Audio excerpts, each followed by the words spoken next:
3. Ô, João, eu tenho também uma pergunta para você. Ah, é? Então, Na página 4, errologia. Você fala aqui da técnica do errograma. Você podia comentar a respeito? posso. O errograma é uma técnica onde a gente vai fazer um acompanhamento das nossas falhas. Então, a gente faz uma tabulação, uma listagem diária do que a gente erra, do que a gente falha. Pode ser um pequeno erro, um esquecimento, um lapso, vamos dizer, esquecer o nome de uma rua, deixou cair alguma coisa, falhou com alguém, se alterou, qualquer tipo de erro. E a gente vai anotando ali.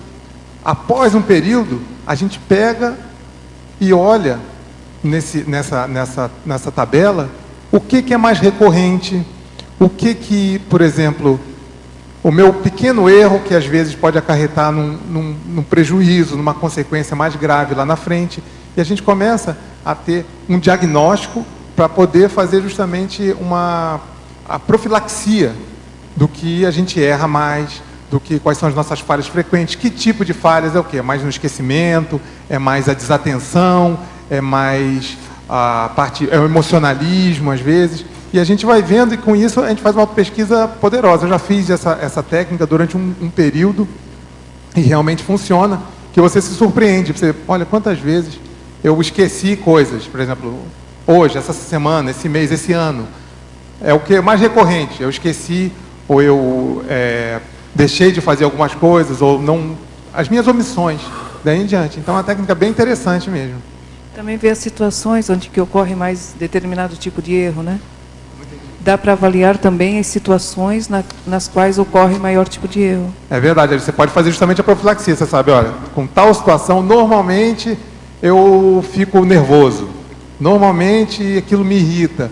Então, com isso, você já faz uma profilaxia, já antes você já se prepara para tudo, você já sabe, ó, ali normalmente eu entro pelo cano. Então, com o errograma, ele te ajuda a mostrar onde você erra e não percebe. Então, você faz essa estatística.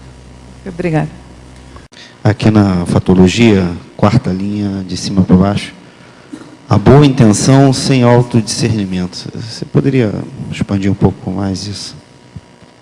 É quando a pessoa quer ajudar, tem boa intenção, mas aquilo não, na verdade, o resultado não é produtivo.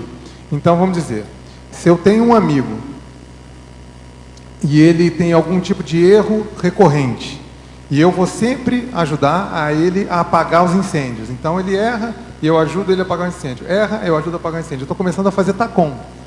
E pode ser que um dia, aquele erro, ele pode ter consequências muito piores ainda. Pode ter alguma consequência, um tipo de acidente, já que a gente está falando aqui de acidente, né? Um acidente, ou então aquilo mesmo, pela recorrência, vai tomando uma amplitude maior.